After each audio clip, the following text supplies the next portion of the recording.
ஒரு இட்லி பாத்திரம் வந்து ஆர்டர் பண்ணியிருந்தேன்.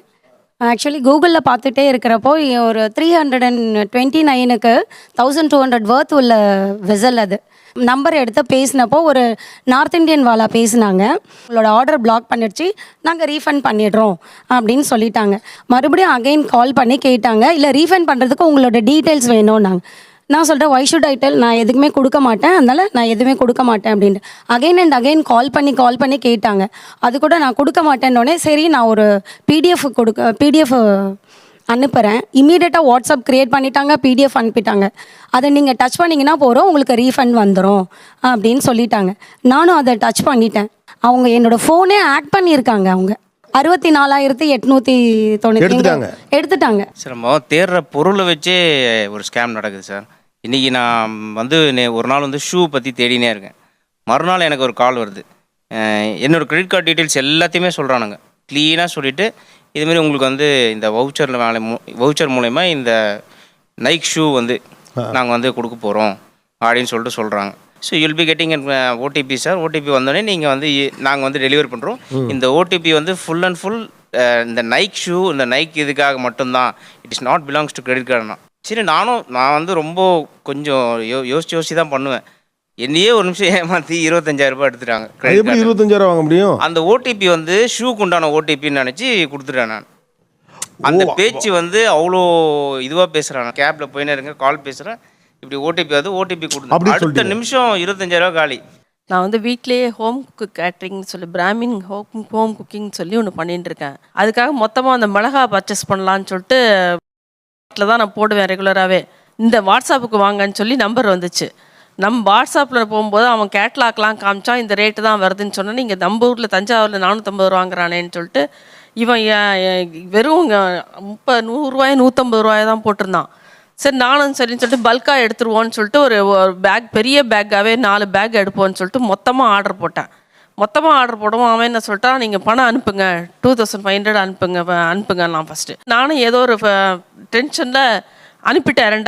அனுப்புகிறேன் 2,500 வரிசையாக போயிட்டே இருக்கு. அது பாட்டுக்கு ஒரு தடவை அனுப்புனது பல தடவை கண்டினியூஸாக போயிட்டு இருக்கு. எவ்வளோ போச்சு?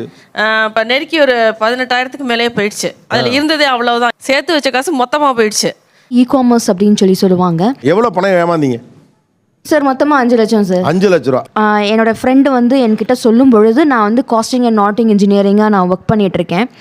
அவங்க சொன்ன ஒரே ஒரு விஷயம் என்னென்னா, என்னம்மா நீ இவ்வளோ எக்ஸ்போஷராக இருக்க, இவ்வளோ டேலண்டடாக இருக்க, போய் இ-காமர்ஸில் நீ ஆடிட்டிங்கில் வந்துட்டு சூப்பர் மார்க் ஸ்கோர் கம்பெனிக்கு நீ வாங்கி கொடுத்துருக்க, அதனால உனக்கு என்ன லாபம்?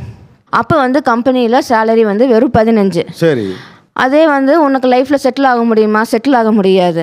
அதே மாதிரி ப்ராசஸ் இந்த இ-காமர்ஸில் மலேசியாவில் இருக்கக்கூடிய கம்பெனியில் நம்ம ஒர்க் பண்ணோம் அப்படின்னா, பிஸ்னஸ் பண்ணணும் அப்படின்னா, நம்மளுக்கு வந்துட்டு 5 வருஷத்தில் 5 கோடி ரூபாய் நீ வந்துட்டு ப்ராஃபிட் ஏர்ன் பண்ணிக்கலாம்.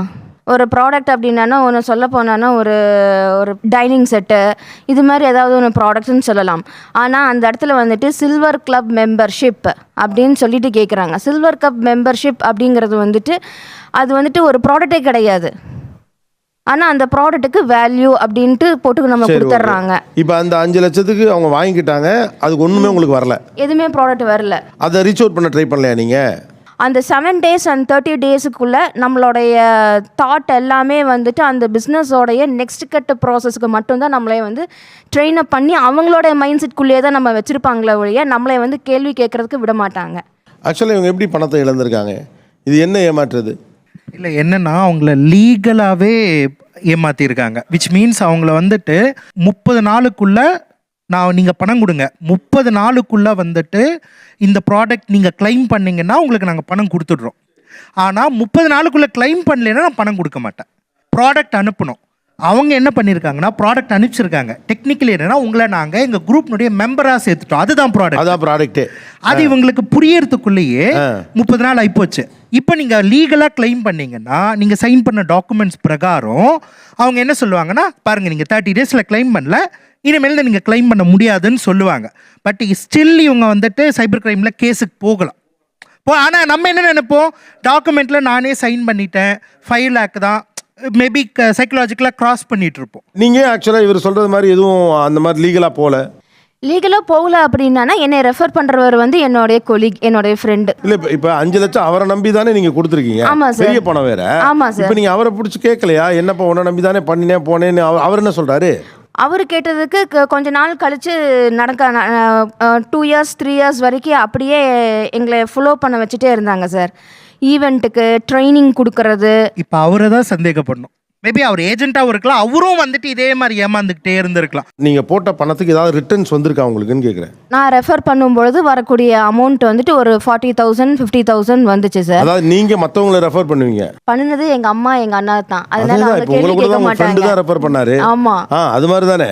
அதனால அவங்க எங்களை கேள்வி கேட்கல. நீங்க 10 பேரை சேர்த்து விட்டு பாவம் அவங்கள ஏமாத்தி விட்டுருந்தான். ஏன்னா உங்களுக்கு தெரியாது நீங்க ஏமாத்த போறீங்கன்னு.